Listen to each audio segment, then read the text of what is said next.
just like an IP from the 80s that never got a sequel and the cast are all senior citizens, we are back with part 2 of our Attack of the Killer Podcast Award Show. Brought to you by Meaty Chunks, now with more gristle. Attention planet Earth and beyond.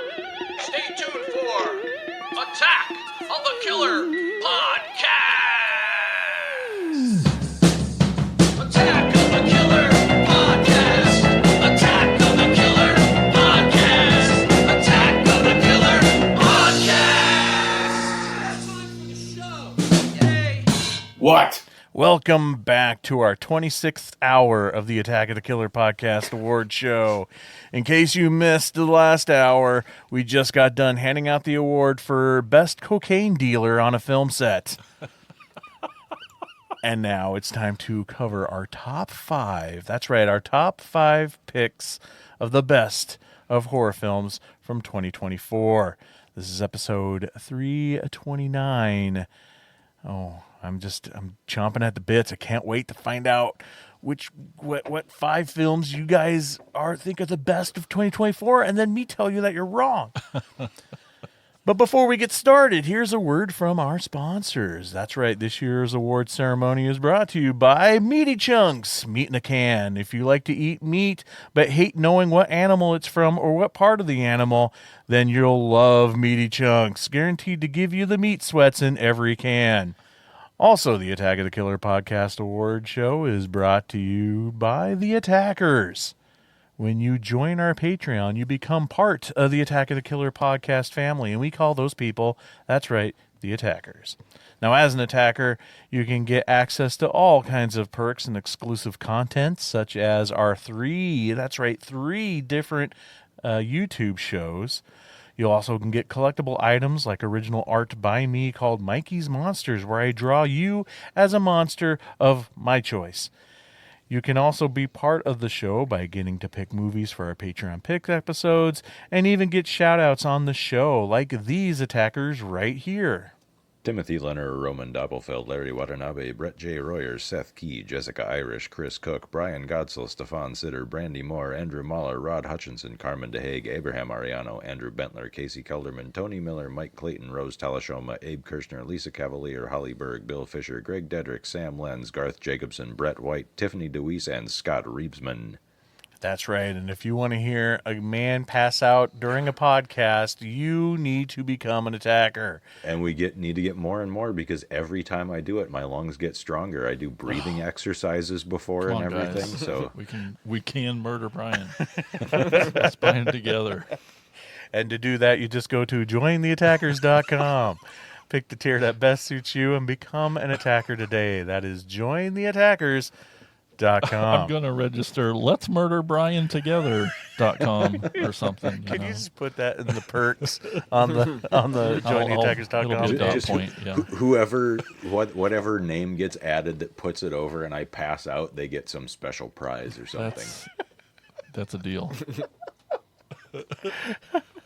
All right, but until then, he's part of the show, and so is the rest of the podcast crew.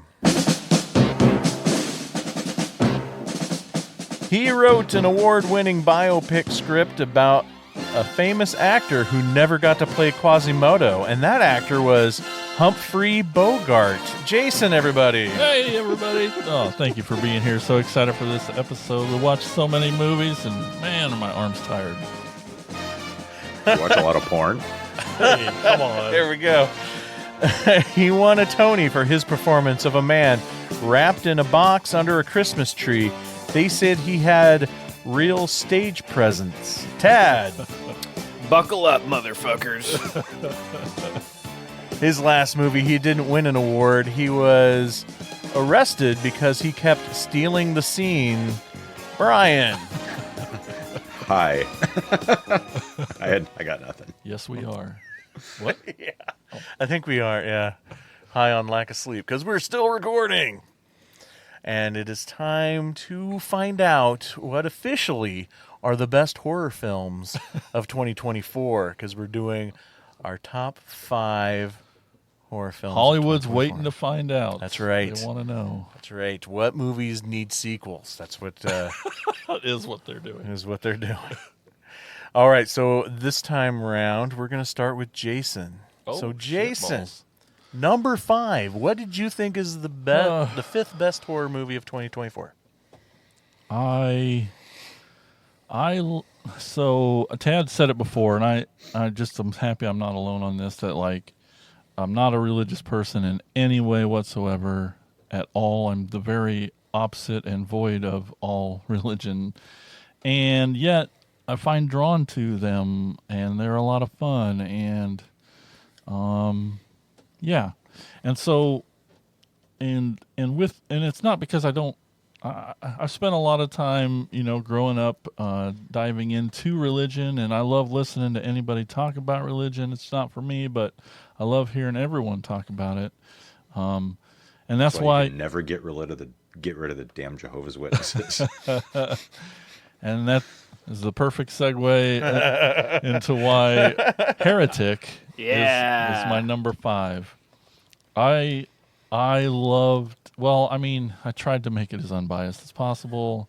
Scott and Brian made a hell of an awesome movie, but this movie's just talking religion, the whole thing, and it's fucking awesome. Holy man. fuck! Can a conversation about an hour and a half conversation about religion be so compelling and suspenseful and tension and all of that, all those words? And even sorry to interrupt, Jason. No. You got like 2 words into your thing, That's but fine. I just want to offer a big fuck you to anybody who said that these two can't write dialogue. Yes. Holy shit! I'm kind of Dialogue's so good. I didn't think they were that smart. Like, I mean, they're smart, but holy crap! Like, Yeah. my head was spinning on some of these religious theories that he's spewing, and it's like, oh my god, this just makes so much sense. I loved it. I'm there's points where I'm like cheering for them. I'm like, Yes. yeah, Yeah. fucking tell those little girls. You tell them what's up. Oh, but what a cool story too. The ride that you go on with this movie and this guy. What kind of guy is he? How bad is this?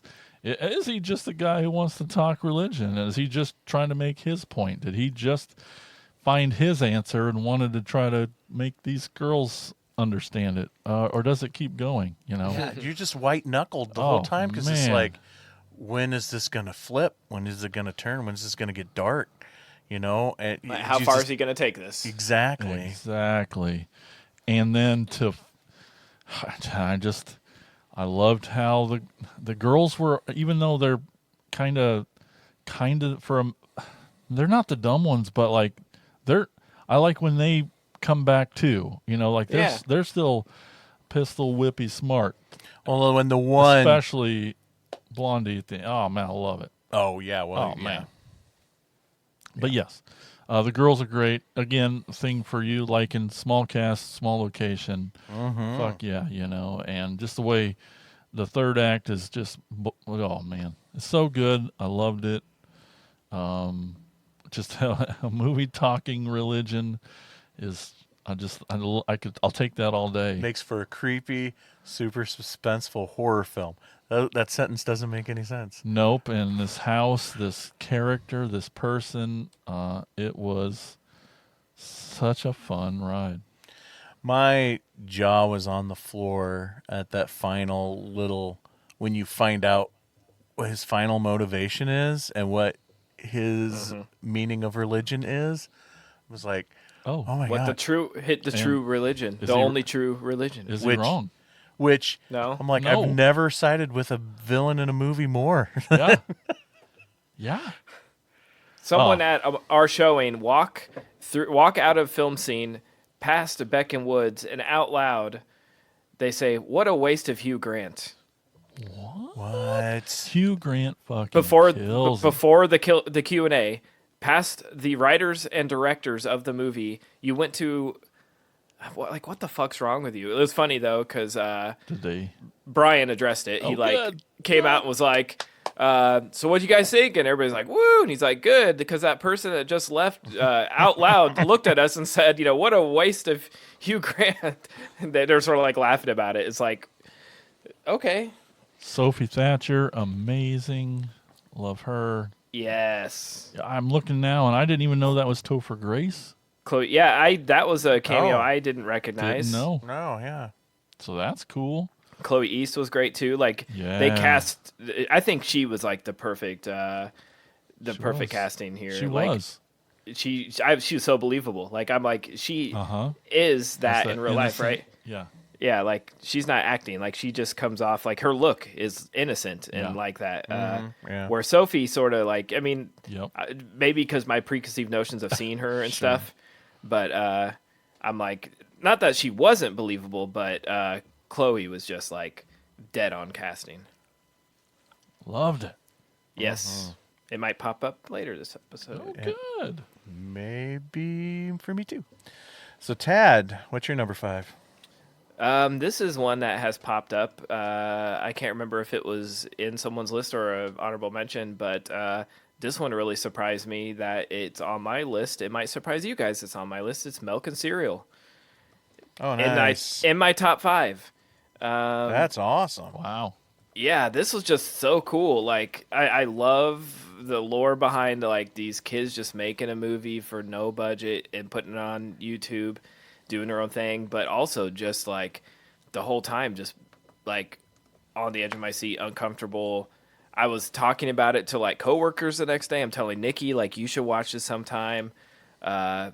Just fucking cool to see this type of thing work, and still making found footage work.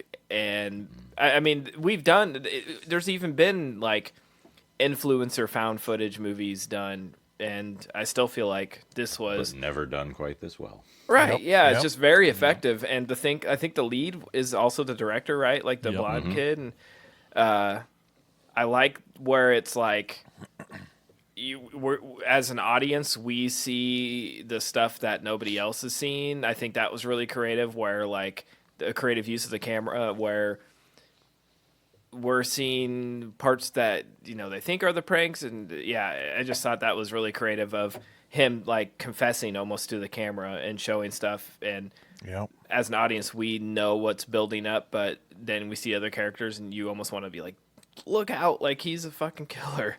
But this was cool. I dug it. I like that this year's horror, like it's just like can be beautiful striking, and then like low budget straight to YouTube friends making a movie, and it's still effective. Like, is it effective? It is. So right on, put it on my list.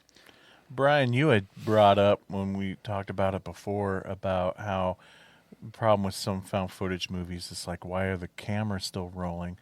And that never really bothers me anymore unless it's a bad movie, because then if I'm taken out of it, then that's what I'm thinking. And as long as you keep me entertained and keep me invested in the story. But also at the same time, what about like, then who edited this footage? Not so much as why is the camera Right. still rolling, but who edited it? And this movie Fair. answers both of that. Like it solves that problem twice. Like it makes sense why they're still filming, and it makes sense why it's edited. I can always kind of write off the why is this edited like we're watching some sort of compilation of police evidence or something. In most cases, but yeah, and like you said, they're YouTubers, and if I remember correctly, the people who made this are make shorts on YouTube already. It's not like this was their first thing, but I think they mostly do comedy, if I'm remembering correctly.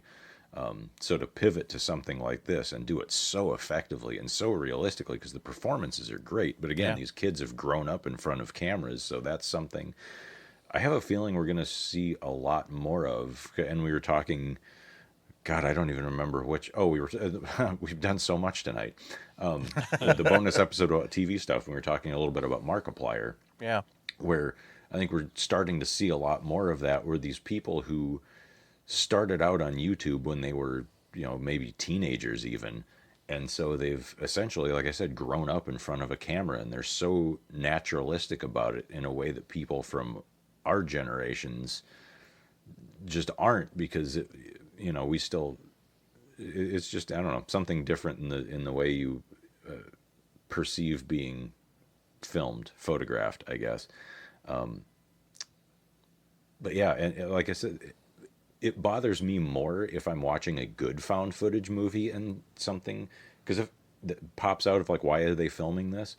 Because if I'm watching one and I'm already bored, I couldn't care less if they fuck something else up, right? But if I'm watching something good and somebody makes a dumb, sloppy mistake that yanks me out of it, that bothers me. But this doesn't, because again, YouTubers, they live in front of a camera. Their entire life is content. So it makes sense that there are cameras everywhere capturing everything they do from every angle.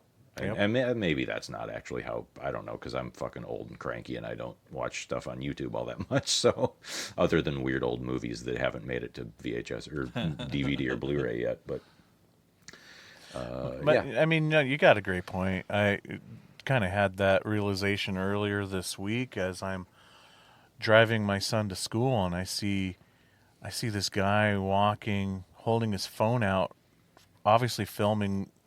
But I'm like, what is he filming? What? And then I drive a little further, and there's another person with that person who's also filming.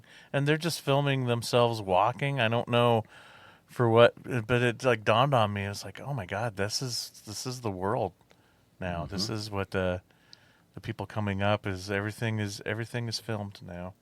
We were taught by science fiction to expect the surveillance state, but what we never counted on was everyone just going, like, Doing it themselves. being fine with it. Yeah, like willingly becoming part of it.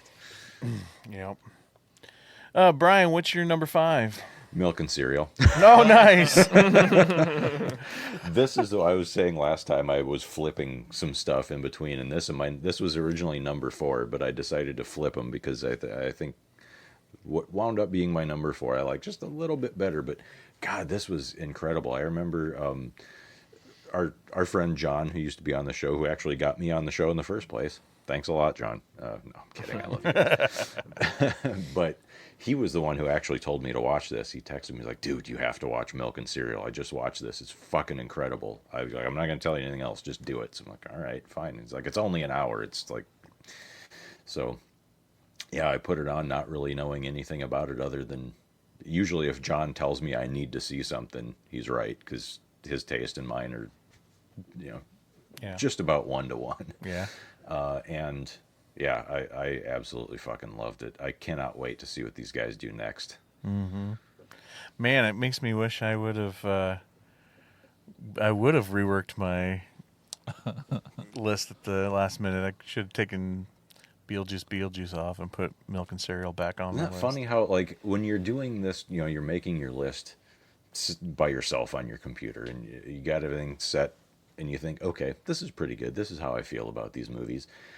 But then when we get into it and we're all talking about it, and you hear somebody else, like, it's happened to me a couple of times already, where I've heard somebody expounding on how much they love something and why, and I'm thinking, shit, maybe I should have put that one on too. Like, it gives you second thoughts. But I think some of it has to do too is like when you watch something and you base your opinion on it after you watch it, it's in your own head to yourself, and it's a lot of times opinions will change for me when we're talking about it out loud, even if I'm talking about it out loud to other people, and it's like, wait a minute, I feel a little different about this film now.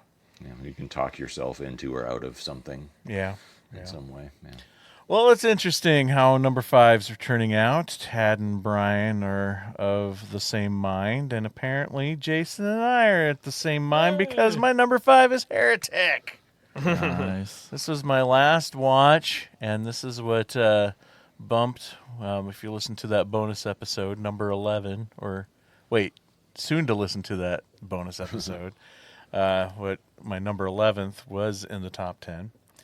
But yeah, oh my God, yeah, so love this movie so much. Yes, I think it's some of the best dialogue I've heard all year, if not maybe of the decade. It's just so smartly written. I'm just so impressed, and never been a Hugh Grant fan. Never enjoyed anything he's ever done, but he was Really? amazing in this. So what's that?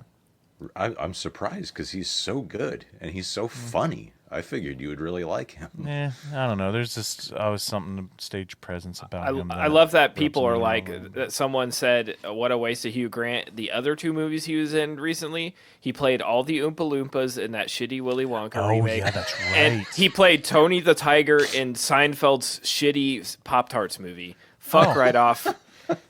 Oh, Don't talk yeah, about no a doubt. waste of him, and that pisses me off. Yeah, this is probably the best thing he's ever done. So I don't know what that person's problem was. It probably hit too hard at home with the religious stuff, I would Yeah, assume. yeah.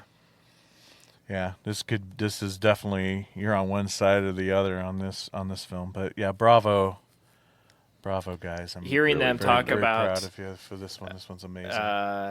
They talked about like someone asked what the hardest scene to shoot was, and they said no spoilers, the Monopoly scene, and it was interesting hearing why, because like because when you watch it, that's probably one of the most impressive scenes in the movie, if not the best, monologue. And they said like they don't like to read through it and block stuff off and whatever. They have their way of doing it. And Hugh was like, basically, who's been in a million movies. He's like, I know you guys don't do that this way, and you've mentioned that you don't do it this way, but would you be open to us trying it? Because they have been trying and could not get it. And he was like, he would be like, we're not even gonna shoot this one. Let's just do like a practice run. And they'd run the cameras, and then he'd fucking knock it out of the park. And they're like, shit, man, like he was right. Like we should listen to him more because he's made way more movies than we have. But it's cool to hear that. Like he was like sort of like, because he's been around for so long and knows so much, he was like, he didn't want to like step on their toes, but also be like, what if we tried this, guys? Like, not like we need to do it this way to get it done. He was like, what if we tried it? And it's like, yeah, he was right. All right, maybe we should listen. That's awesome. And that's really cool knowing somebody like Hugh Grant be like, can we try this, as opposed to like, no, you guys don't know what you're doing, Well, you give instead this of being guy a diva about it. Yeah, you give this. I mean, like I said, he played an Oompa Loompa and Tony the Tiger. I bet this guy was fucking stoked to read this screenplay. And Oh yeah, probably. like, yeah. oh my god, so much to chew on. Are you kidding? Something real to do. Yeah. Yeah. The one thing I also wanted to say about this is like I was almost taken out of the movie at one point where it could have been make or break for me, but I feel like that's why at the end when they have their final moment of what his real thoughts on religion is, made it so much more impactful for me, because that moment when she's putting the pieces of the puzzle together and she talks about how switching out the bodies, I'm like, that's bullshit. That doesn't make any goddamn Right. sense to me. Yeah. Like, and I'm like, first of all, you mean to tell me like that there's not just one of this person Things, yeah. eating the pie and killing themselves, and that they're okay with doing that, and now there's a second person that is showing up and taking the pie. That doesn't make any. And then to come to find out like why that did happen that way, I'm like, oh my god, that's genius. That just made so much more sense. Anyway, Brian's like, what the fuck does that mean? Anyway, No, I'm bummed I didn't get to see this one because I was actually really looking forward to it, but I missed it in theater, and it's coming to streaming like a few days after we record. So Yeah. but I will watch it as soon as I possibly can because I've been quite looking forward to it. I hope we hadn't talked it up too much, but yeah. Anyway, so that's my number 5. Jason, what you got for 4? my number 4 has been spoken about already. Azrael. I loved it so much because like the whole movie with no dialogue was just fucking fun and great for me. I thought that was a neat little gimmick to the film. I mean, Samara Weaving, that's all I have to say. Yeah, I had again, and it's kind of religious. And so it is very religious. And yeah, I really liked it. We had a blast watching it. It's action packed. I don't feel like once it gets rolling, there's no stopping. And Right. just loved it for that. The director did Cheap Thrills. I know Mike likes Ooh, that. god dang! I needed to see this then. Yeah. Why What a somebody tell me completely that? different movie, though, Really, man. Like, yeah. I would never have known that. E.L. Katz. But yeah, I just dug it, man. It was a fun ride, at the edge of my seat the whole time. I loved it. Azrael on Shudder. I just thought of something. Well, I was saying when I brought it up on my list that I wish there was a little more, just a little bit more world building, a little more explanation of things. And I don't need my hand held. I don't want everything to be agonizingly spelled out. But something I was wondering is where it was supposed to take place, because when she gets in the truck with the guy who can still speak, he's speaking some other language to her. And it just occurred to me, I wonder if that's because after the rapture, it's become like a Tower of Babel situation where everything that everyone speaks is nonsense to everyone else. That's kind of how I took it, because in my head I'm like, I think it's supposed to sound like gibberish to her and all of us, but yeah, Azrael, I loved it, man. One of these days, I want to examine more of your love for religious horror, because it Oh, geez. kind of doesn't make any sense. No, you not at you all. brought it up before of like how you don't. Oh, The have Exorcist any- is my second favorite movie of all time. Yeah. So why would that be if you? I think I might have a theory on it. Okay.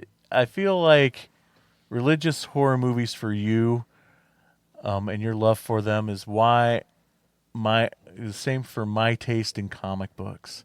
Like, I know it would be stupid in real life if people are running around in tights and capes beating up bad guys, but when I'm sitting there reading a DC comic, I freaking love it. So maybe it's kind of the same thing. Like, in reality, that's not least going to my happen. reality, yeah. Uh-huh. Have It's you ever weird done for a me, religious it's- horror episode? We should Maybe do that's one. something Oh, we yeah. should dig a little deeper into. Sometimes for me, I think I say this, but then it doesn't really gel with like what I'm watching. But like I think organized religion is the scary part, like the fact of the power it has over people. But then I'm like watching movies where they will possess somebody, and I'm like, that's scary, but I don't at all believe in that. I don't know. I don't believe in ghosts either, and I think ghost stories are cool. So But see, that's the thing. Like, so how is it scary when you don't believe in the possession-y stuff? And you say the religious part is the scary part, but it's always the priest that's the hero. Ooh, I just killed the podcast. We should move on. Not an immaculate. Yeah. Okay. Yeah. Well, I still haven't seen that yet either. All right. Fair point. We're on to Tad with his number 4. I can't believe this one hasn't been mentioned yet, but it might be a hot take. You might all just fucking hate it, and that's why this hasn't been muttered on the show in honorable mentions or anybody's list. Longlegs. Do you guys really hate this one this much? I I kind don't of hate do. it. It Sorry. was just fine. Yes. Damn. I'm sorry, man. Yeah, I don't have the Nick Cage like it at boner all. you do. It wasn't even for I Nick. know, I'm just kidding. I know, but because he was in another great horror movie this year that didn't get put in I any. saw you watch that. Yeah, but I really loved this movie up until a certain part. Speaking of Supernatural, we've all seen it, right? Yeah. Like, this could have been number 1, but I just didn't care for the doll thing and the ending. Again, I liked it when it was like grounded, true crime. Yeah. Like, let's find this guy. I was so showing invested in that. the past, yeah. And then when it got to like this doll thing with the ball, and I'm like, Which that's the why weird it's thing not. is, a friend of mine who's super into that stuff says that's like an actual thing in black magic. I don't know much about it, so I can't speak more to it than that. But I know the guy I got this information from is pretty deep into this stuff, so I think he knows what he's talking about. But it's one of those things that unless you were that deep into it, your average moviegoer is not going to have a fucking clue what that thing's supposed to be. So. And that's the problem. I bet you Yeah. got more explanation about what that was from your conversation with your friend than what this movie gives you. Mm-hmm. And I'm gonna turn it back to Tad. I'm gonna start going. Well, no, I'm I sorry. just I've talked about it when I watched it in theaters. I just loved it up to a point, and I was like, this is like, you know, Silence of the Lambs with Mindhunter with Yes. all the things I Give me love with Zodiac, and she's like solving the crimes, and I'm like, and then when you find out what's actually happening, it's like, well, how was she supposed to find that out? Like, because that's not real. Like, that pissed me off because I'm like, no wonder it's unsolved because it's fucking horseshit. So here I am at number Saying 4. the things you don't like. it. but again, but that's why it's number 4 and not number 1 because I think Cage is creepy as hell. I think Maika Monroe. I'm just listing off all my crushes in this list, but she's fucking awesome, and the cinematography in this was great. The score was great. I just loved everything up until that point. It was like it was heading to number 1, and then it fell all the way down to 4 because of that turn, and the ending was just again like Maxine, where it was like, that's the ending. Come on, guys, but. Other than that, I love all the memes that come out of it, and again, love the dread, and it just had me so hooked at the beginning that it deserves a spot on this list. Long Legs. How was Arcadian? That's the other one with Cage. That was like the polar opposite. Like you would not believe how restrained Nick Cage is in that movie. Really good. And it was. I think Brian would really like it. It's a monster movie. Oh, Arcadian is? Yes. I know it looked like a straight to video Nick Cage horseshit like thing that you would have picked up at Blockbuster on DVD back in the day. See, again, you say monster movie and I'm there. I wish I had known that. Yeah, I was pretty impressed. And maybe that's why I didn't like The Watchers, because I watched Arcadian and I was like, this did it better. But basically, like, end of the world, like these Nick Cage and his sons. We're talking about a movie that's not on anyone's list. Sorry. But they live in the woods, and every night they have to be back before it gets dark to hide in their farmhouse. That's like booby trapped because these monsters live outside, and of course, like these teenage boys are, they're going through puberty, and there's a girl that lives down the street, and they make some stupid decisions with the wrong head, and they follow their dicks instead of their brains, and it leads to bad consequences for one of them. And yeah, Nick Cage plays just a great dad. It's weird. It's really weird how subdued he is in this and how normal he is. And he dials it. I mean, he plays what he needs to. He does not, there's no reason for him to go Cage rage in this movie, and he doesn't. And I'm like, he still got this too. That's pretty awesome. Yeah, it's this thing that he gets so... Talking about waste of Hugh Grant earlier, I love Crazy Cage as much as the next guy, but that's like all most people get him for anymore. But then you get a movie like you're talking about Arcadian or Pig from a couple of years ago. Uh-huh. It's like, oh right, he's also a fucking great actor. He An doesn't Oscar have winner. to be this drooling lunatic. Like he can give a great performance if that's the material you give him. God damn it, why don't more people just do that? So number 4 is Arcadian. No, Just kidding.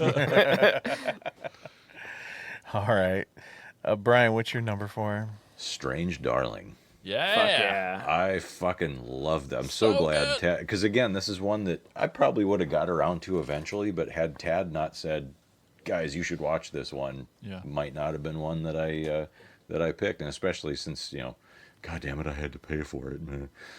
But it was totally worth the $5 or whatever it is to rent it on Prime. It's constructed so well. It's so interestingly put together. The way it parses out the information to you, to where like you think you know what's going on and then you don't. And there are even, like Tad said before, I don't necessarily want to call it a twist, but there are misdirects within the misdirects, where when they take you back to the motel, you think you know what's going on, and then you skip back to the conversation like 10 minutes previous. You're like, oh, that's what's going on here. That's what they're doing. And things just, oh, and again, I can't specify anything because it'll ruin it, because this is a movie you need to watch not knowing anything about it. So I can't say too much. It's gorgeously shot. The performances are out of this world.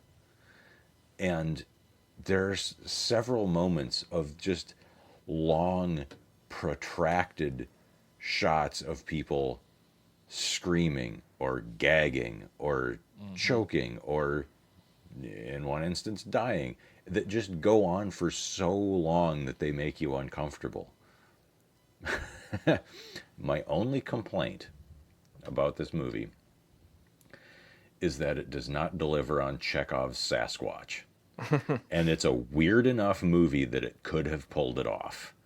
So, points taken away for no Sasquatch. But otherwise, and when you if you see the movie, you'll know exactly why I'm saying this. You're just confusing the hell out of people. Good, because that'll make them want to go see this crazy ass movie. It's so goddamn good. I loved it. Yeah, and the Loved ending. it. I love Go the ending. see Strange. Oh God, that end shot that just goes on and Oh, on, my. and the color shift. Yep. Brilliant. Ah, so good. I want to go watch it again right now. Yeah. Well, you can't because we still got more to go. Oh, damn it. Like Mike's number Mike- 4. Yeah, my number 4 is probably one of the most fun movies I've watched this year. Abigail is my number 4. Hell yeah. Yeah. I thought that little girl was amazing. Holy crap, she was awesome. Some good gore. It was just a fun vampire flick. You know, it acts like it wants to give you twists and turns, but you know, right out of the gate, you watch the trailer, you know she's a vampire, but Oh yeah. it doesn't matter because it was just so much fun. I don't know what else I could say about it, but Tad's boyfriend's in it. yeah, Tad's boyfriend's in it. I like the way the vampires get it. They fucking explode. Yeah, gnarly. Whichever way they go, they explode. It's so cool. Yeah, I loved it. Yeah, well, I'll talk about that one later, I guess. Yeah. just a fun flick, man. Really liked it. It's true. And now it is time for number 3. Top my- 3. Top 3. This is when shit gets real, I folks. thought you were going to say it. Now it's time to introduce the podcast crew. It's like, wait, we did that already. Did that. What is your third best horror movie of 2024, Jason? Well, it hasn't been mentioned yet, Oh, and I know I'm stealing the thunder from somebody else here, but by bringing it up first, because it deserves to be high on the list. And it made me rekindled. I mean, I already had it, but like it just reminded me how much I love Asian cinema. Oh, yeah. Dude, this movie fucking ruled. Eczema. Yeah, it's the process of excavating an ominous grave unleashes long hidden secrets and dreadful consequences buried underneath. All the actors in this were phenomenal. It's a ghost story. It's legends. It's supernatural. It's when you the man when you first see the bad guy and the scope of him, and you're like, oh, that's right. It's this kind of movie. That's right. It's not necessarily reality. Not anymore at this moment. This guy's fucking huge. And just, it has all the things. I love the way Asian cinema just can fucking nail a vibe like no other. Like, this movie just lives in Creepy Town. And, it's the crazy shit that happens. You're just like, yep, it's a movie. It's a Korean movie. This is fucked up. All right, this is cool. And I'm so glad Brian's been harping on it for damn near a year. And, Yeah, this is one of the earliest ones I watched, I think. Yep. So when it came down to me, I only had time to read one movie here at the end, and that's why I picked this over Coffee Table. But I'm so glad I It's did. funny because this is like twice as long as the Coffee Twice Table. as long. But my God, I loved every fucking second of it. That shot when the Oni is traveling through the woods Jesus. in the fireball form, the way how the the- light plays through the trees. God, that is How do beautiful. you- Might how- be the most beautiful shot of any movie I've seen this year. Yeah, there was several scenes. I'm like, how the fuck did they shoot this? Just, yeah. Oh my gosh. It's magical. It was great. Yep, I loved it a lot. Did I you see wish- it too, Tad? I did. You're being very mum about this. No, not on my list. Oh. But it Wuss. was good. I thought it was great, just not on my list. Well, It's what? no long legs, but Yeah, that's right. It's way better. All right. Well, then what is on your list at number 3, Tad? mine is one you just talked about, Abigail. Woo! This was probably the most, I wouldn't say the most fun because that might come up later, but man, this was a blast. What a great ensemble cast. Had like all of your stereotypical characters, but not in a bad way. And it's Catherine Newton. She's killing it and everything. She's become a new screen queen. Angus Cloud, R.I.P. Esposito from Breaking Bad. He's yeah, badass yeah. in I this. forgot. Yeah. We just have a great cast. Dan Stevens, of course. Oh. The girl is fantastic. At the actual Abigail, Melissa Barrera, everybody in this is fucking awesome. Even I do wish I would have completely gone blind into this because the twist that she's a vampire would have been so much cooler. But I love watch when the vampires explode. The blood everywhere, and the idea of like these characters fighting over each other, and they each sort of play like their role of like dumb meathead versus the slimy business guy versus. It was just, I loved it. Disposing of them in creative ways. It was a fun haunted house movie, and the little girl's a smart ass, and I love the idea that she's a ballerina, so they play like, is it like Swan Lake? Swan throughout- Lake, which is the Yeah. music they use in the original Dracula. Yeah, which is just fucking cool to use it in this and have it because she's a ballerina and it ties in and they incorporate it into the score. This was a blast for And me. the action, Yes. yeah. Oh, man.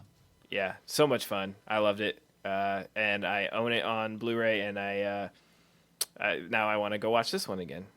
Because I saw it in theaters and I haven't seen it since theaters. Oh, Sweet. Yeah. Number 3 for you, Brian. Well, because I'm diseased, the coffee table. And the only reason it's that low is because, like we were talking about earlier, is it horror? But Yeah. and it is and it isn't, but my God, it's fucking funny.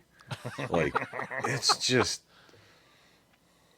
like, for a certain type of person, of which I am one, this is like rolling on the floor laughing funny.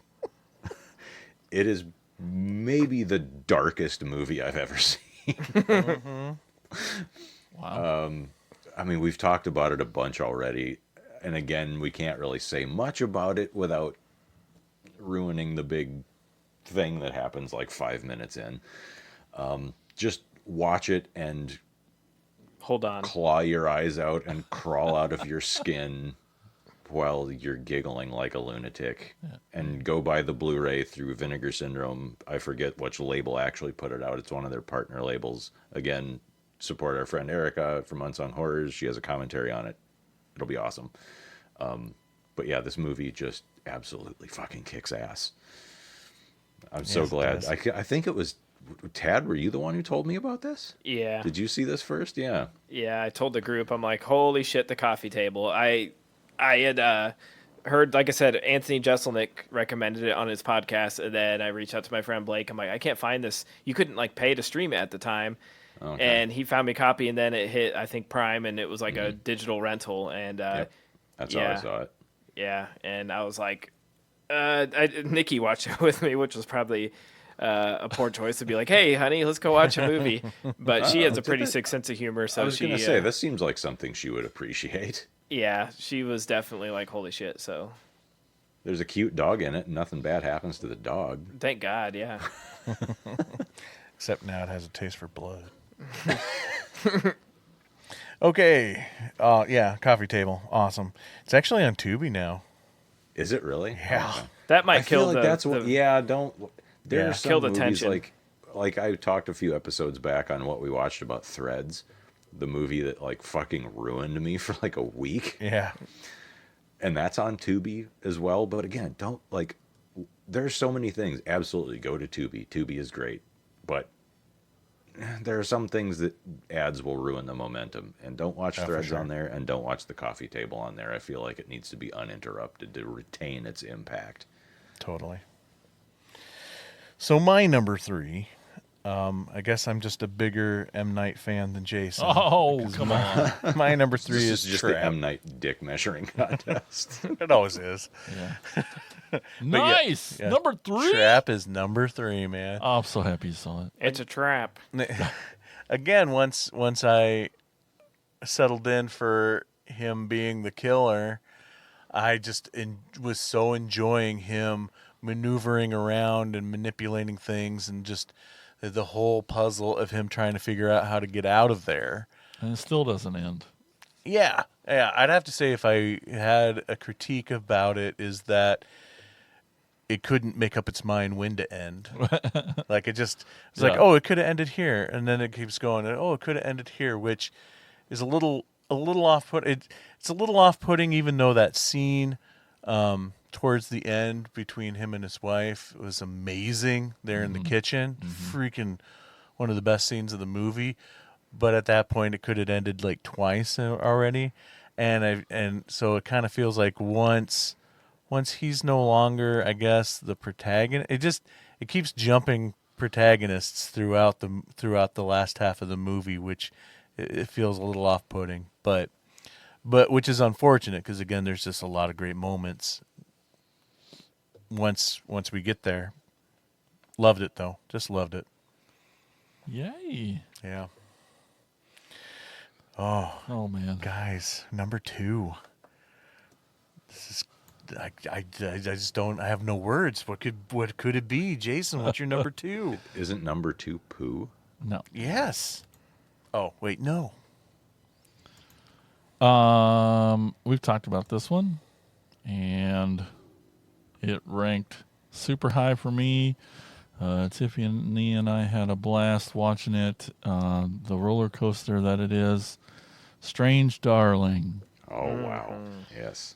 Willa Fitzgerald is just beyond captivating. I thought Kyle Gallner was the perfect, the guy for that. I mean, he was so good in it. And, yeah, like we've said so far, they literally play shots twice, and it's completely means different the next time around. It's so fucking good. Not that just her running around in her underwear the whole movie is bad, but yeah. Creatively shot. I did want to note that the cinematography was also done by Giovanni Ribisi. I don't Really? know that's if this is his first thing or not. Yes, interesting. And I like sometimes when new people get in there, because they just fucking go all out. They're like, now's my chance to try every cool fucking shot I can think of, or like, I really got to make my mark on this, and I just want to go all out. And I felt like it feels neon in this movie. It's not just, I guess they do literally set under the hotel neon sign, but that, and then the pink of the poster, and her hair, and Ed Begley Jr.'s back for a minute. He's awesome, and his scene means two things. Anyway, gosh dang it. It was just an amazing ride. I just freaking loved it.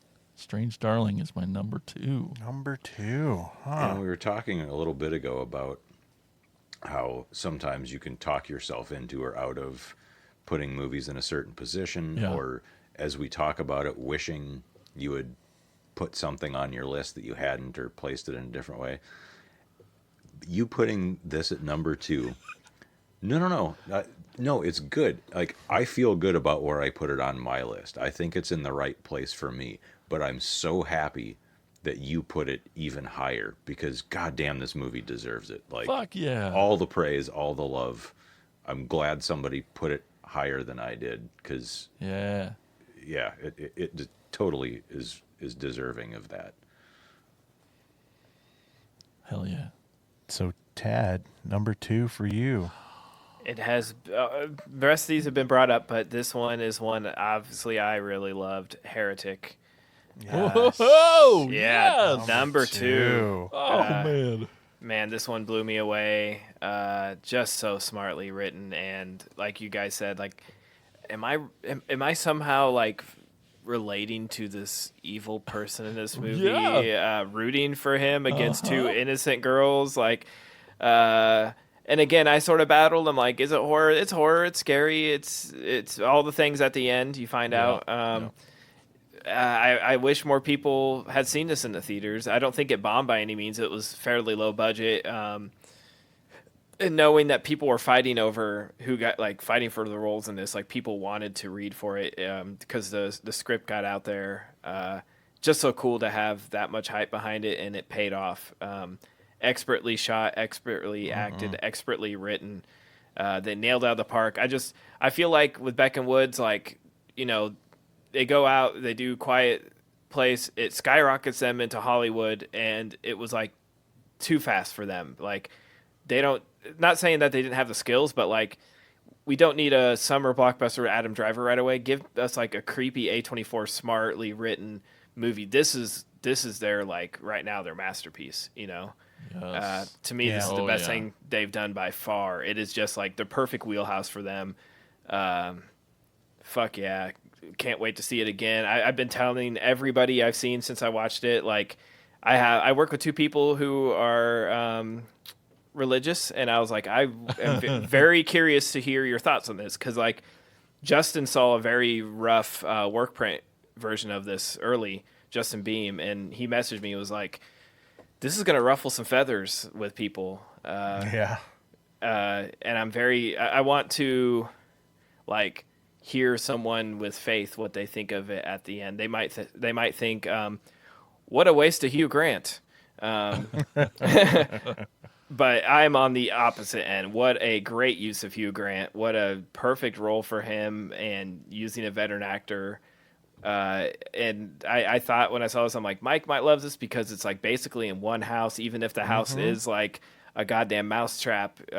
You know, it's like this weird rat race, all these tubes and tunnels, and but it's just so, I'm so proud of the guys. This is such a masterpiece. So good, man. Like, I like went into it. It's sort of the opposite of some of the other movies where I like go into it wanting to like it so much, and if I find any flaws, I'm like, man, this was like I wanted to like it, and it blew those expectations out of the water. I agree. I think this is the best thing that they've made so far. Definitely seeing a lot of progression. It's the best thing they've shot too. Like, yeah. They got their use of the frame in this one is I'm trying to think of done before. I'm like stalling so I can look up the cinematographer on this, because he's like, is he Korean? He's shot It's I have the cast. I have it up here on IMDb. Hold on one second. Cinematographer is Chung-Hoo Chung, who did The Handmaiden, Old Boy. He fucking shot Old Boy, guys. Like, wow. The original Old Boy, right? Yes. Okay. Yeah, and he's done some fantastic. I mean, he shot Last Night in Soho. He did. He's done some huge things, and some weird stuff like Zombieland 2. He shot It, the first It, 2017. he's got a killer list. But I was like, this looks so great, and Yeah. they talked about using him and someone else. I'm trying to think of. They got the sound design person. Who the fuck? Like, I'll think of it later when it's not a good time to bring it up. But some high, like, super big name suggested their sound person, the sound editor, and he was like some fairly unknown guy, and they're like, some big director was like, you got to use him before he becomes big because like soon you won't be able to afford him. And they didn't even like use like his resume or like listen to anything. They just like took that advice and he blew it out of the park. Like, seeing it in theaters was fucking awesome. So I'm drawing a blank because the story sort of sucked because I don't remember the name. But yes, Heretic. I loved it. So cool. Dang, I wish I put it higher now. Dang. I'm so happy it is higher. Oh, yeah. So great. All right, Brian, number 2 for you. Well, my number 2 was my number 1 for a very long time until it got dethroned somewhat recently. And it's the one that, as Jason said, I've been harping on for most of the year. Yes. It's Exuma. God damn, this movie is so good. The atmosphere is perfect. The cinematography is gorgeous, like I was saying, especially those forest scenes with the fireball. There's so much interesting stuff about the history between Japan and South Korea. There's some really creepy, terrifying moments, like the scene in the hotel room with the glasses of water spilling, and the head doing the thing. Yeah, I love it. When we went to a while ago, and I didn't find out about it until earlier this year, but it's coming up on 2 years ago now. A little revival art house theater called Pop's Art Theater opened in Rochester, Minnesota, which is about an hour and a half away from our house. And a friend of mine told me about it, and for their 1-year anniversary, they had a free screening of Mothra vs. Godzilla. So of course we went. And in the trailers before it, because they do a lot of first-run foreign films, like, art house theater. And one of the trailers they played was for this, and so I was very curious about it, but we couldn't make it there. I really wanted to go back and see it, but it was only playing for one weekend, and we couldn't get there in time. So I was really glad when this finally popped up on Shudder, and so we watched it pretty much right away when it came up on Shudder, and just I love it. I'm hoping there's a stacked Blu-ray coming, or maybe it's already out and I missed it. But this is one I want to own and I want to watch again. You don't feel the 2.5-hour runtime at all, and you never want to attend an exorcism and hear the exorcist say "oops." Right? Yeah, that's true too. Oh. Especially when you're dealing with a not human ghost. Yeah, some of the imagery in that movie is so haunting, like when they're digging and you see the face in the What dirt. the fuck? Get the Yeah. fuck out of here, face snake. Oh my god, that was... Anytime they hit something in the dirt, you're like, nope, nope. Oh, Jesus. And just the whole culture is like just creepy as hell what they're all doing. And it's like, it's raining. So like, where can we store the bodies? Because it's bad to do, like, cremate them on a rainy day. And it's like, How important the plot is to them. The grave plot, It's like, so fucking great. So, man, this didn't even make your honorable mentions, Tad? I have a lot. I mean, it's on my. I only had like 3 rounds on it. I mean, it's on there. It would have been in top 15. Yeah, okay. That helps. It's just not my style of movie, I guess. Sure. I completely appreciate it and loved it. But I want I mean, I put Longlegs on my list, so you guys can make fun of me forever. So. Oh, we will. Yeah, guaranteed. Mike, number 2. Sorry to interrupt. I figured it out. Oz Perkins recommended the sound designer Eugenio Battaglia, and he was like, "I just used him for Longlegs." There we go again. He's fucking great. Just hire him now. Like, don't try anybody else. Just trust me on this. And they hired him, and he knocked out of the park. So, there. Anyways, Mike, what's your number 2? My number 2 is In a Violent Nature. Nice. Yeah, I should have known it was going to be really high on my list. Yes. Yeah, it's I don't know what else to say at this point other than it's an 80s slasher in the woods.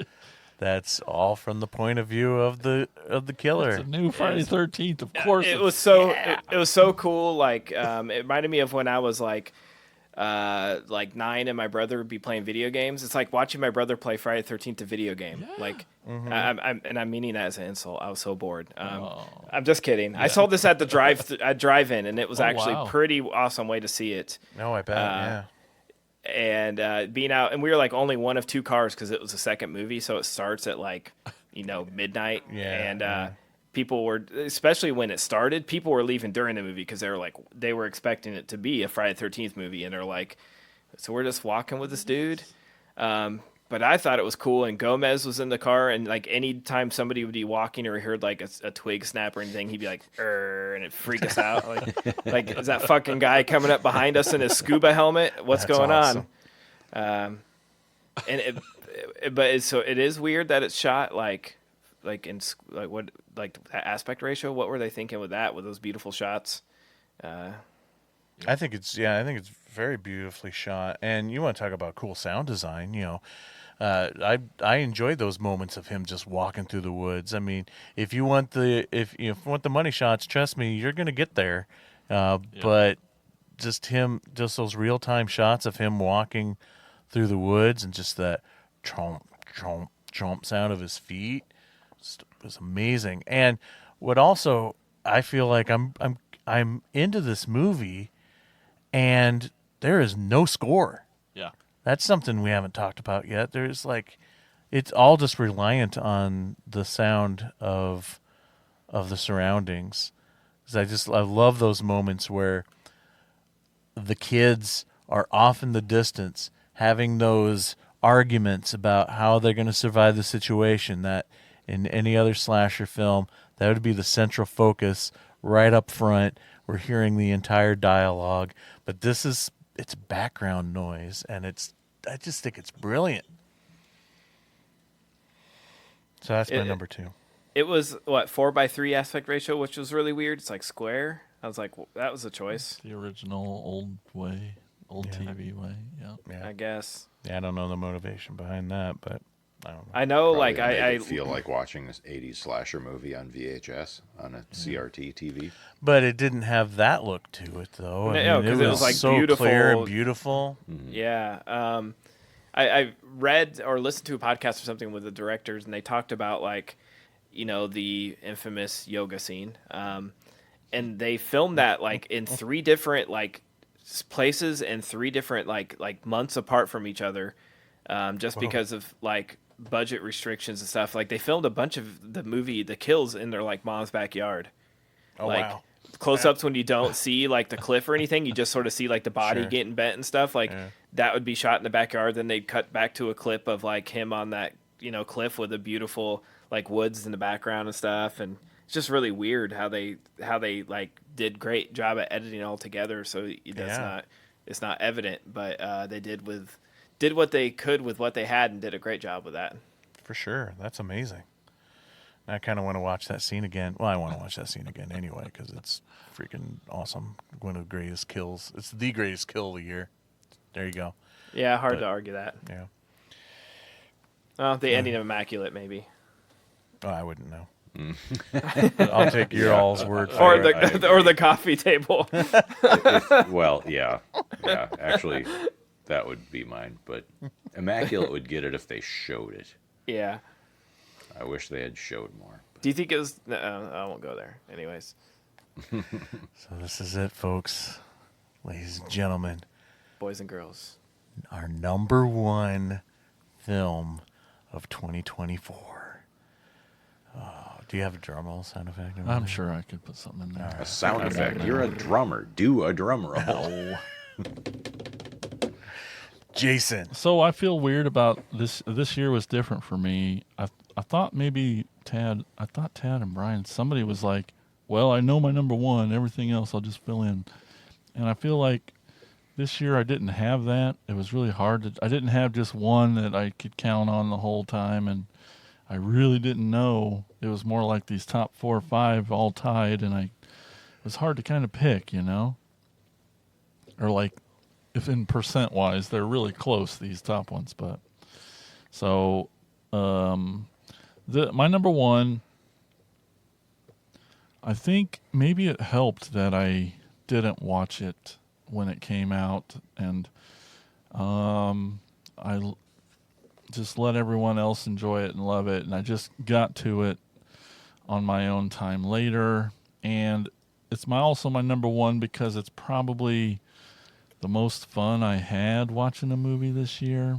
It was great getting to watch it with Tiffany, and she's not that she's not into horror, but like it's just, and maybe it feels like the most horror-ish movie to me. Just just a fun horror movie. I'm talking about Abigail. Yeah. Number one. Number one. Nice. I had so Cool. much. We had so much fun with this. I was afraid I put it too high at 3. I'm glad again you're Oh. validating. All right, cool. Yeah, no, it's got the big budget production behind it, but it's a fucking vampire movie. And like that to me, I mean that just it has to be a horror movie because it's a vampire movie. And then it's this cool girl who kicks a lot of ass. I love how it really just goes into extra gear when your boyfriend, when they start dying, when they start turning them, and then it seems like it's not that it's different. It's just when they drink the blood, they beyond amp up, they beyond level up to this super human, super vampire, and just have all the powers right away. And Well, I also love too how they kind of tweaked the mythology and added where, she bites you, and you're a puppet to her, where she can like basically use you, and pull the strings, I guess. yeah, so I didn't know how much I did like Dan Stevens until he turned, and he was just obnoxiously cool badass. And the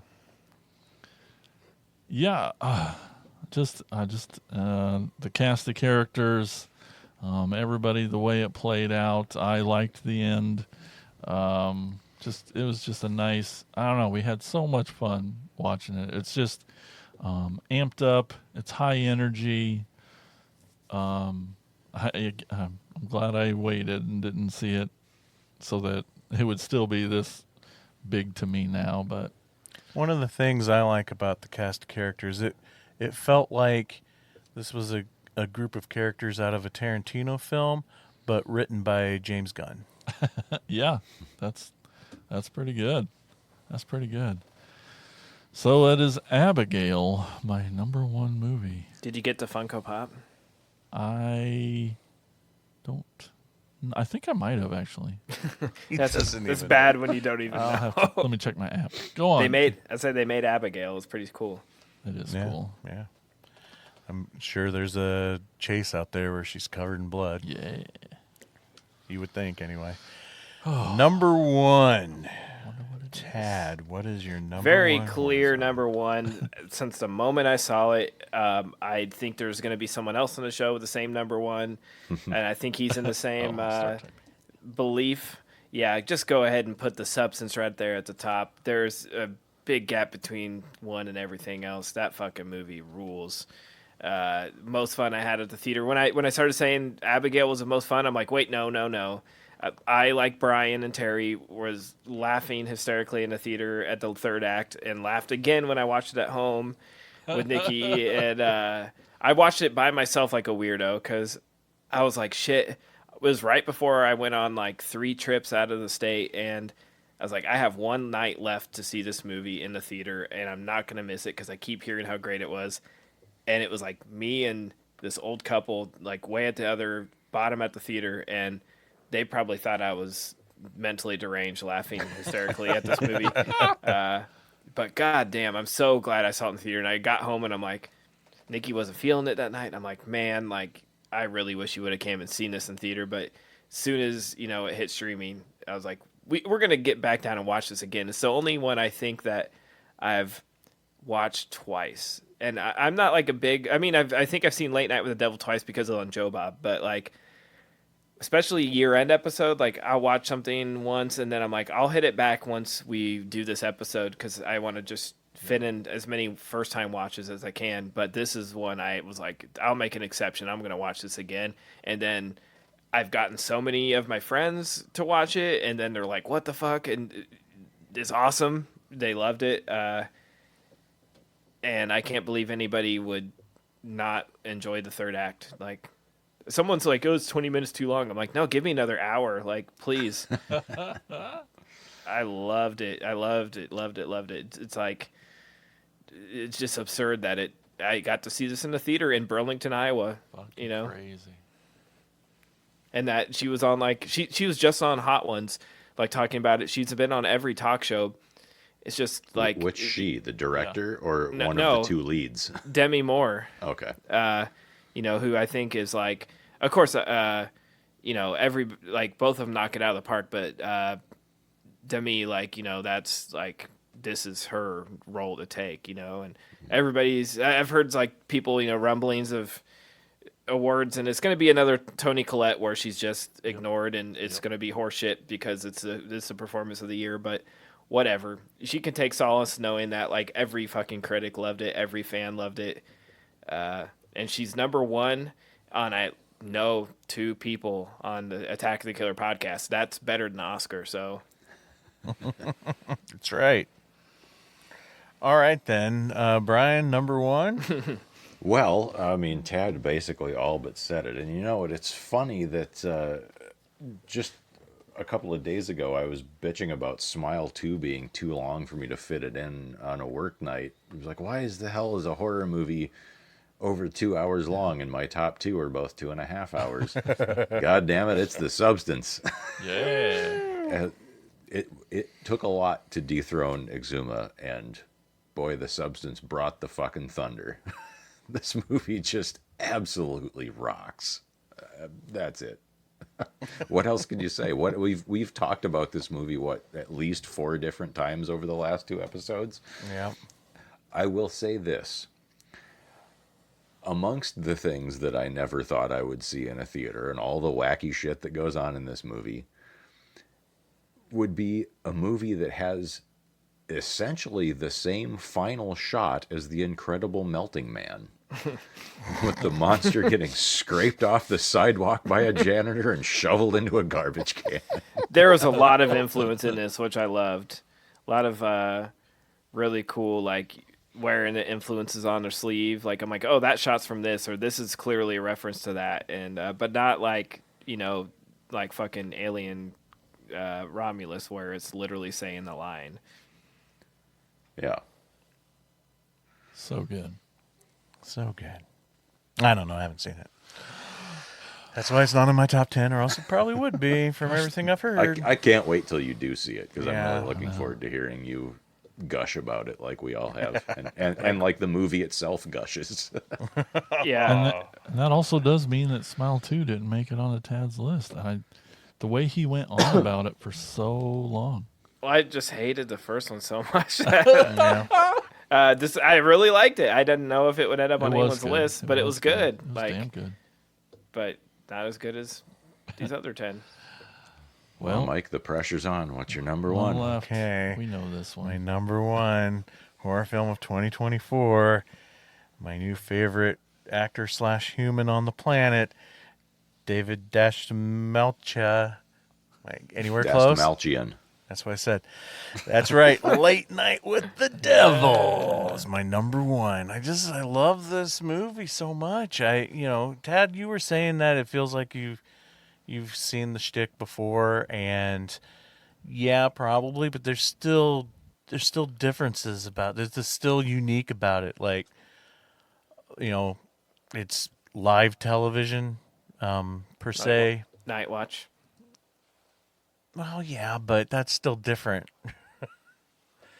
Because I like when it goes to commercial and and then it kind of switches camera angles, and you get like more of the behind the scenes between the show. And I love how it goes off the rail. WNUF.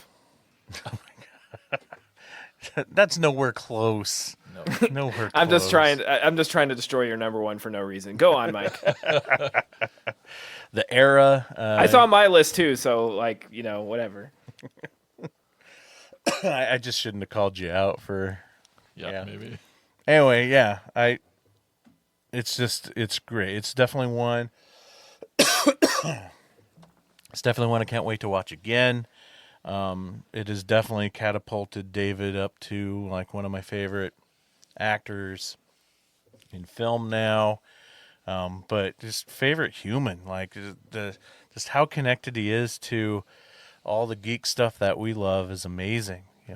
He's written comic books. He's just a very amazing man. He's You a can late have night your horror crush. host. You can have your Yep. crush. It's all right. I do. Anyway, number 1, Late Night with the Devil. Hot dang, we did it. And you're choking to death. I You're say so Mike almost excited. didn't make it.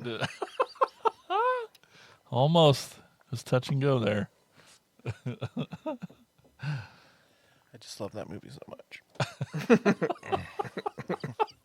All right. So there you have it, folks. The best of 2024. And there's no arguments. It's in stone now. Yep. Can't change it now. That's right. But we're not quite done with this episode. We're going to take a quick break, and when we come back, we're going to finish off the show with some shout-outs. But right now, you're going to hear a promo for our podcast network, the Prescribed Films Podcast Network. The PFPN is home to so many great shows, such as Screams from the Basement. Sam and Casey host a bi-weekly horror podcast in which two friends discuss all things horror, including new, recent watches, horror collectibles, and more. Check out Screams from the Basement and all the other shows at thepfpn.com. We'll be right back.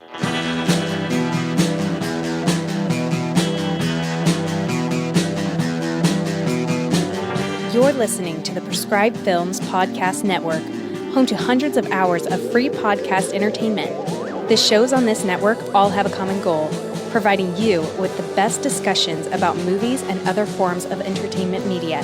The PFPN hopes to fill your earholes with audio joy. Visit our website with links to all the other amazing shows at www.thepfpn.com. Thanks for listening.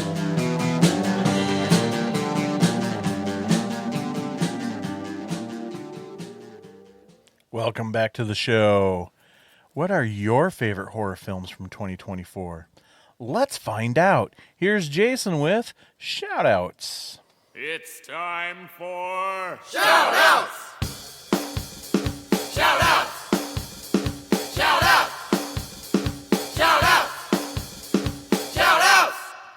All right. Let's find out. We got our first shout out over on Threads. We got Pedro Paro 2 says, I saw the TV Glow.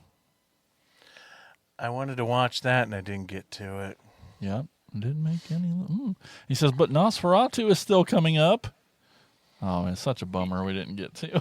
Yeah, it'll probably be number 2, number 1. I don't know. Can we just, it's so close to the end of the year, can we just claim it for 2025? We have to. Yep.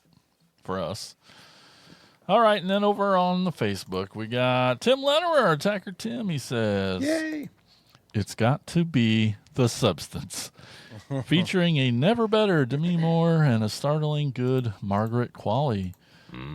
I was lucky enough to catch it at a sold-out show in the smallest theater in the second-tier art theater in Ann Arbor, and every college kid there, because of the great word of mouth, had no idea they were going to watch a sick joke masterpiece about how there's no loathing like self-loathing, like any loathing I know. Absolutely top tier. And there's a great spot the reference to a trash classic wrap up for the final 10 or 12 minutes. I have not yet seen the newest version of Nosferatu, but it's definitely on the list. I hope it does well enough that we finally get the sequel, Nosferatu 3. That's a Mike joke. I know, that's pretty good. Tim has been making that joke for years, and I love it every time. Hell yes. Thank you, Tim. And then Rod and Godzilla bitch back and forth for a while, so I'm not going to read that one. Gonna move over to our Facebook group. Over there we got Pearl Morgan. Oh, Pearl. She says, Abigail, The First Omen, Heretic, Immaculate, so many goodies this year. There's a lot of religious stuff in there, I would Pearl. say First Omen was on my honorable mentions list too. Yeah, I liked it. I liked it a lot. Nope. We got Attacker Sam Lenz. He says, I saw the TV Glow. Lisa Frankenstein, which was great. Yeah. That was on my honorable mentions. Yeah. The Substance are some of my favorites this year, but there are so many great films. I think this is the best year for horror since 2019. He's up there. We'll talk about that after shout-outs, so just our thoughts on the year. For sure.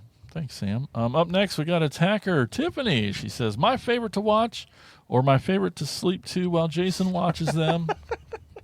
Some of my favorites in no particular order. She says, Abigail, heck yeah. A Quiet Place, Day 1.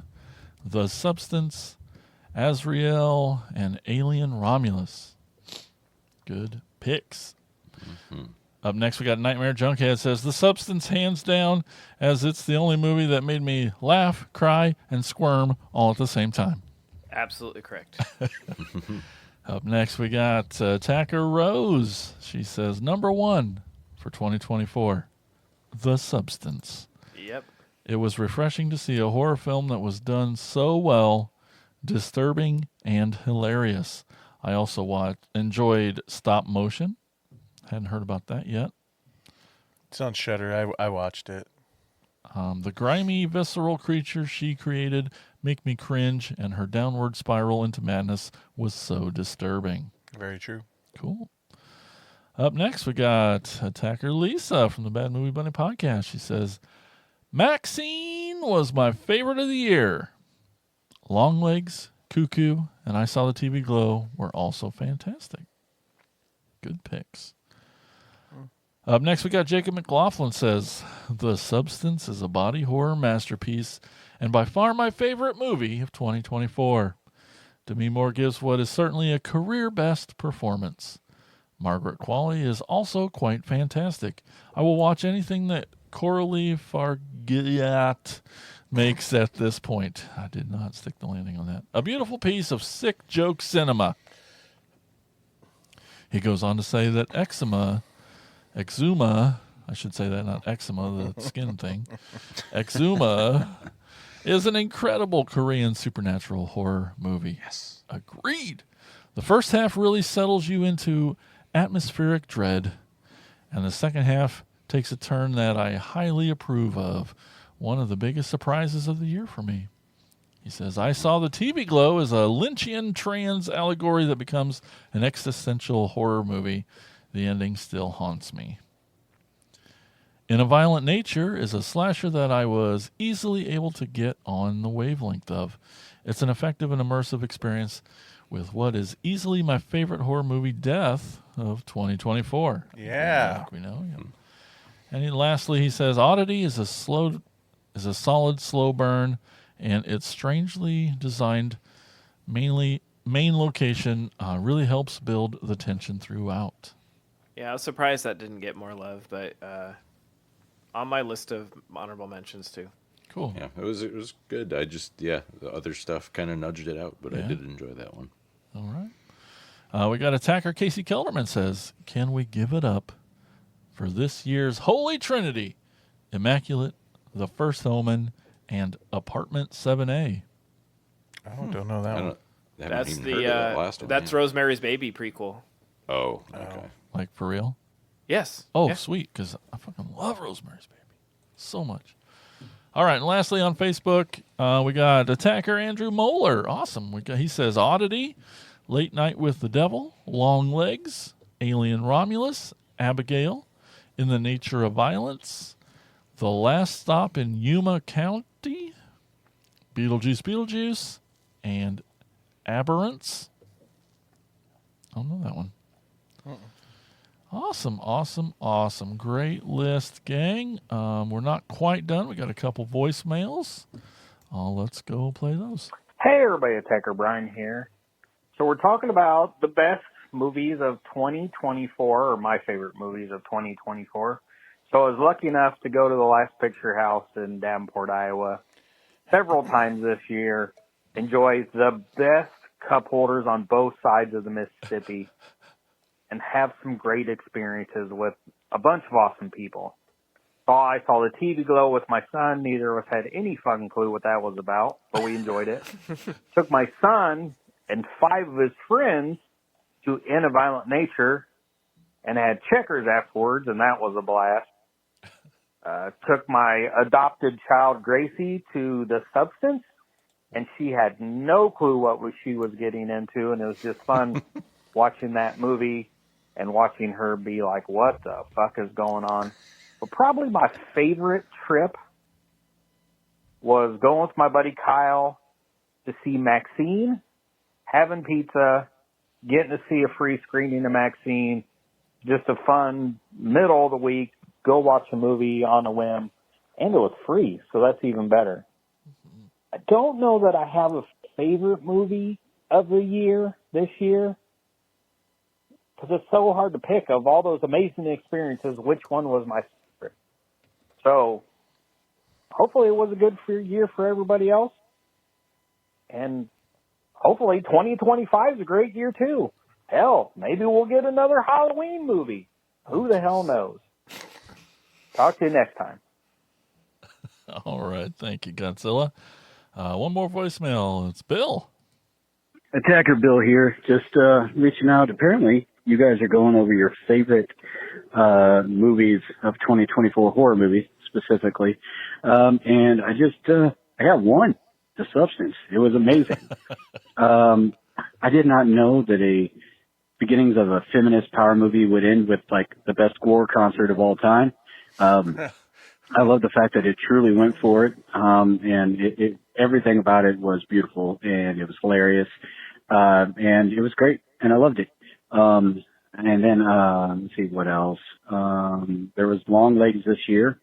That was a movie. Somehow it's managed to get worse every time I've watched it. I had massively high hopes for it, but then, I watched it, and, I call that movie The Kitchen Sink because they tried to do everything in the world except make a good movie. And then, what else was there? I think that's about all that I've watched in this war. So yeah, thanks guys. Thanks, for doing this for another year. Really appreciate it.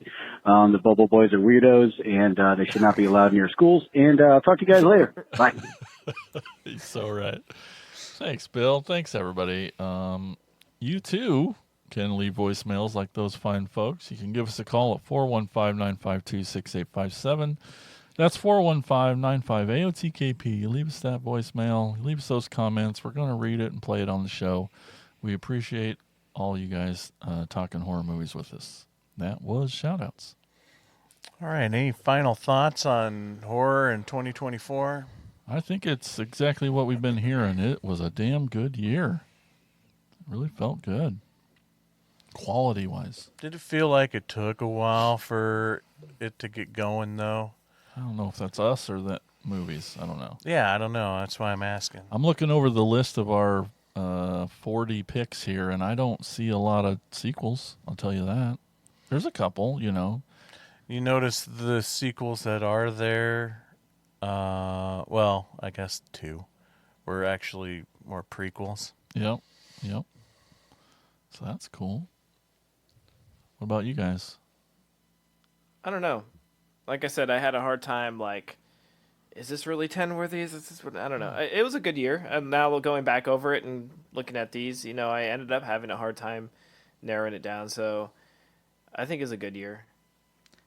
I always feel like I'm missing stuff, like new, more foreign things. You know, like Exuma was my number 2, obviously, but I know there were more. You know, and Yeah. it's hard. Like, it's of course it's easier for us to see the big American things and even some of the small American things that are free on YouTube, like Milk and Cereal, and which is awesome because it's super small indie low budget thing that, or probably practically no budget, honestly. But even stuff like that, like I feel like we're only getting a tiny little chunk, and I wish it was easier to find and see some of these newer foreign things as they come out, not something where, oh, this came out 2 Got years ago, traction. but it's just now getting over here, distribution in the States kind of thing. That's Coffee so- Table, right? Yeah, 'Cause well, every time Coffee I Table looked was a up Coffee Spanish film Table- that came out in Yeah. 2023, but it wasn't even available to rent online over here until this year. So, Yeah. yeah, I just wish that we could get some of this stuff faster and that it was Yeah. easier to In this day and age, it locate. should And I be. think that because I wasn't really thinking about that this year, as my first year back on the show, I always just, like, when I'm going to watch a movie, I always reach for a Blu-ray that's on my shelf or something on Midnight Pulp or just older stuff.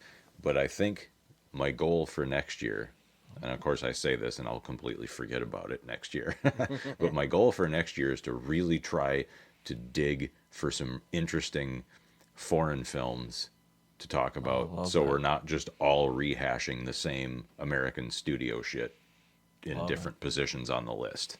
Yeah. That's awesome. That said, a lot of the American wide theatrical distribution studio stuff this year was pretty goddamn good. Yes. Mike, Yeah. your thoughts? Thought it was a good year. I kind of felt like it took a little bit to get going. It was first half of the year, I was like kind of concerned. But again, you're probably right. It's probably just us putting stuff off. But What? yeah, I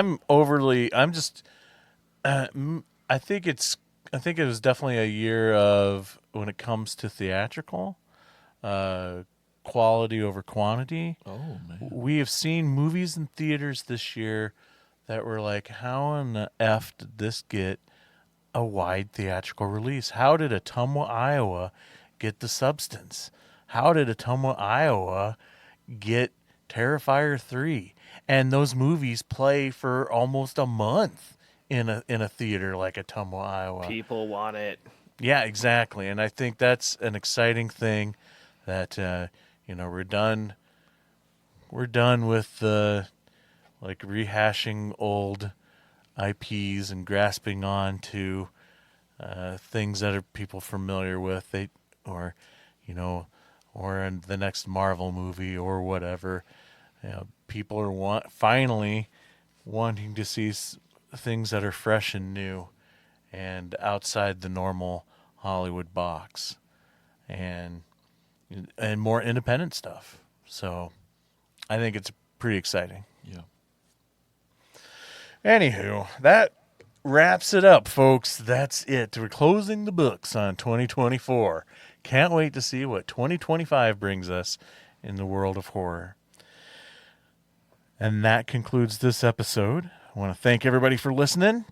And if you want more Attack of the Killer podcast, be sure to subscribe to our YouTube channel. You can find us on Facebook, X, Instagram, TikTok, Threads, Discord. Be sure to rate and review us on iTunes. Thanks for listening, and we'll talk to you again soon on Attack of the Killer podcast. Oh no, could this be the end of? Attack of the Killer